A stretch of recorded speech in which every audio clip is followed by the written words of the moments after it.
A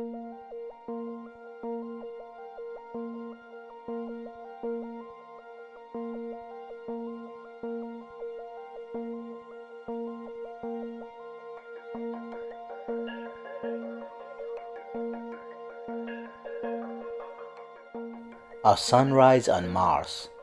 Observations have shown that the twilight glow on Mars remains visible but increasingly fainter for up to 2 hours before sunrise or after sunset. The long Martian twilight compared to Earth's is caused by sunlight scattered around to the night side of the planet by abundant high altitude dust.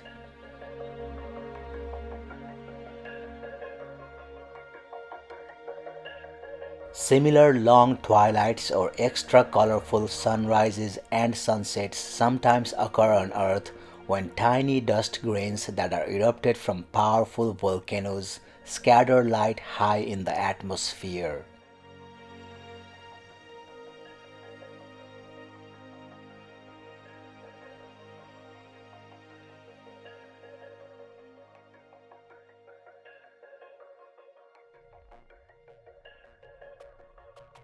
This is a ridge called Rochport on the western rim of Endeavour crater.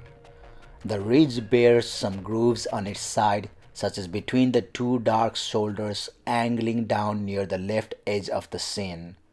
For scale, those shoulders are about 10 to 16 feet long. The grooves might have been carved long ago by water or ice or wind.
This scenic panorama shows Spirit Mound overlooking the floor of Endeavour crater.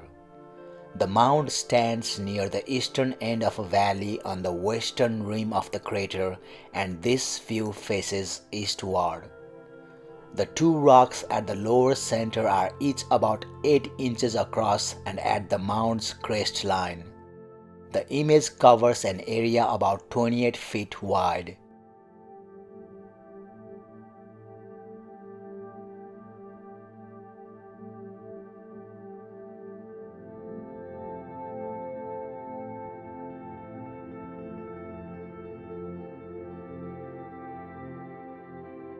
Seen here are the rock outcrops, which have layers that range from being several centimeters thick to some that are tens of centimeters thick. The layering initially led scientists to believe that these were either sedimentary rocks or rocks made of volcanic particles that dropped here after an eruption. In the bottom center of the image is where Perseverance rover abraded a rock target. The white areas represent tailings from that abrasion. Perseverance drilled and collected 2 core samples from either side of the abrasion patch.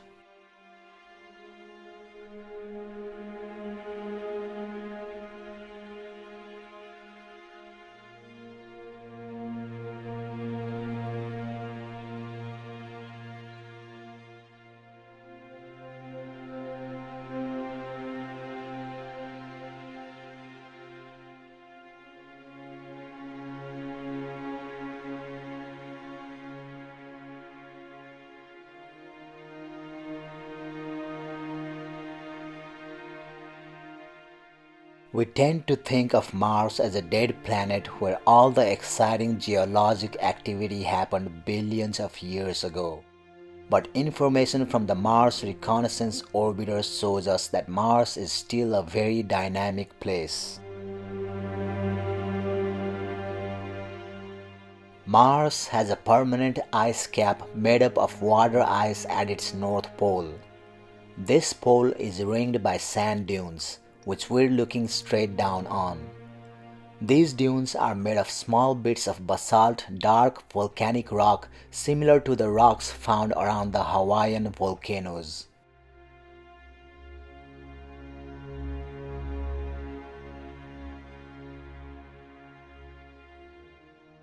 In the fall and winter, the temperatures are so cold that 30% of the Martian carbon dioxide atmosphere freezes onto the ground, forming a seasonal polar cap.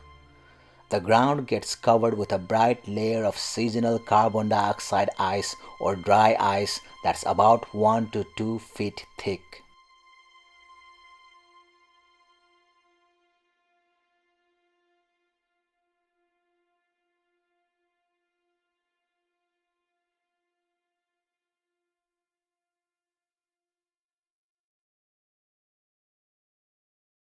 When we flip between images taken at different times in the spring, we can see the dry ice cracks from under the sun's heat as the solid carbon dioxide turns into gas.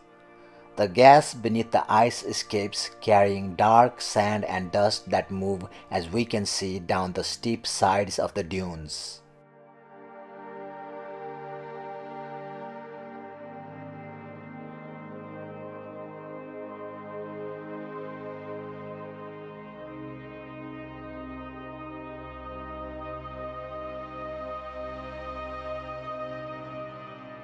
We are now looking at different parts of the vast field of dunes. These are called Barken dunes.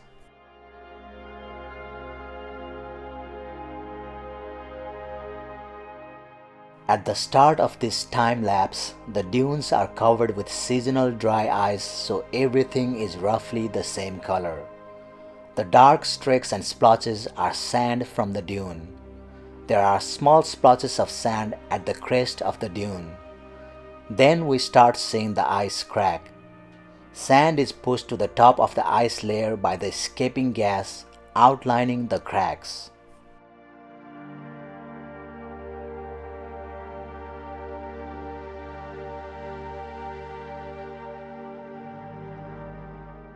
As time goes on, the cracks widen and fresh, bright frost condenses in the vicinity.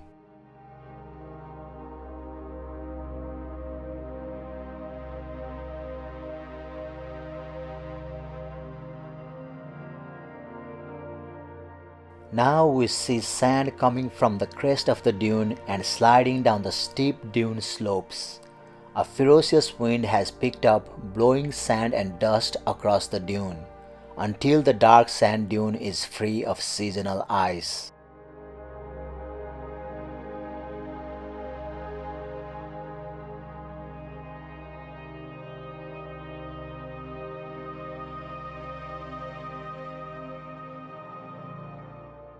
Let's watch that whole sequence again. We start with ice-covered dunes in the early spring. Some areas of the ice rupture and crack, allowing sand and dust to escape along with the escaping gas.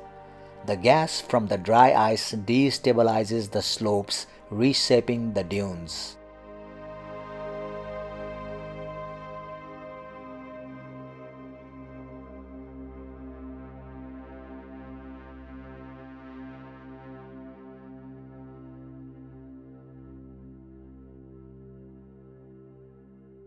This activity happens every spring in the vast dune fields of the Martian polar regions.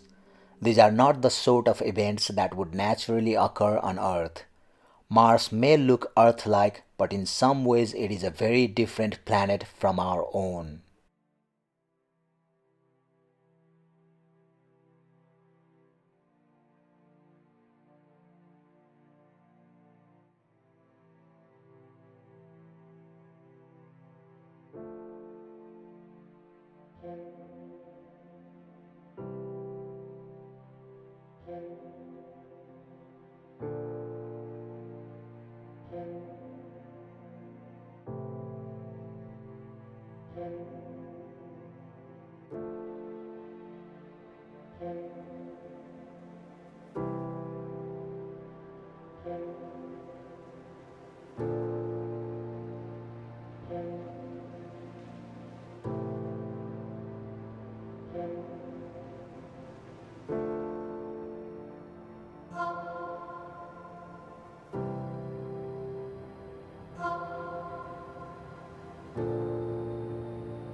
Wind has eroded this thinly bedded rock into incredibly thin plates.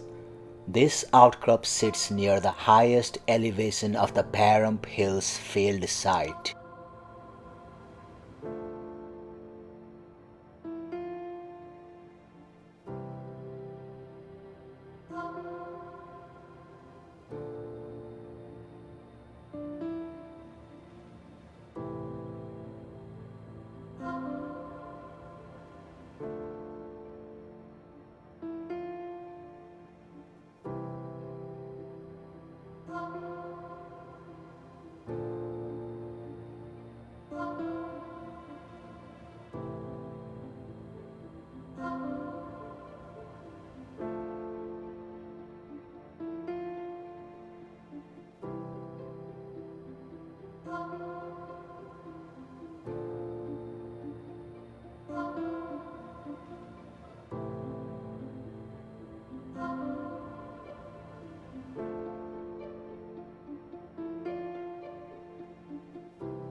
What you're looking at is Intrepid Crater, which is about 20 meters in diameter. Intrepid is fairly eroded with sand filling the interior and ejecta blocks planed off by the saltating sand. Based on the erosional state, it is at least several million years old, but less than around 20 million years old.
This panorama shows a rise topped by two grey rocks near the center of the scene called Twin Cairns Island.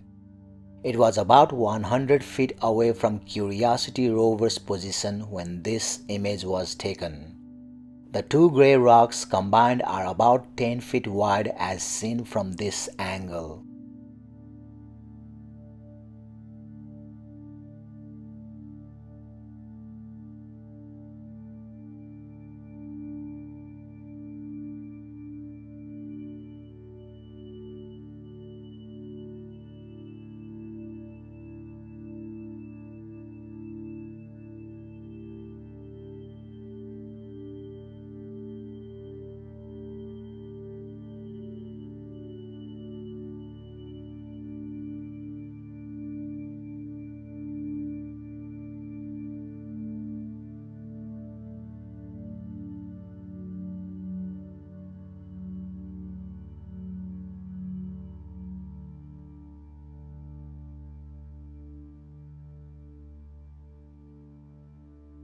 The layered rocks seen here are located within the Murray Buttes region on lower Mount Sharp.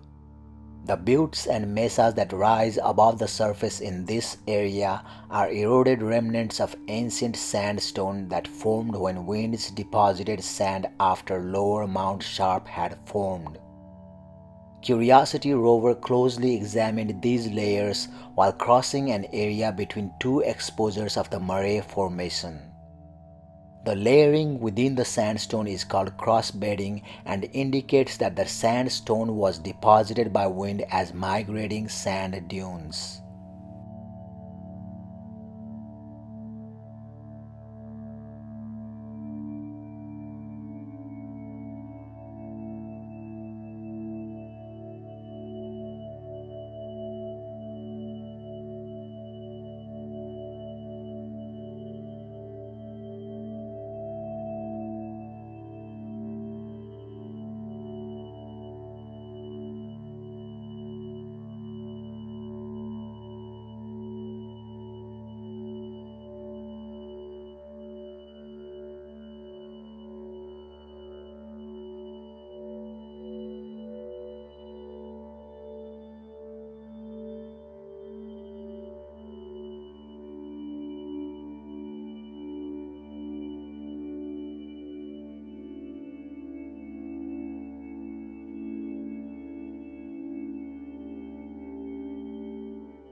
This close-up view of a broken rock shows interesting linear textures in the bright white material on the rock. Curiosity rover studied the rock with its masked camera science filters, and the rock is roughly 1.2 inches by 1.6 inches.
This image of an area inside Endurance crater shows distinct layers of rock that make up this region.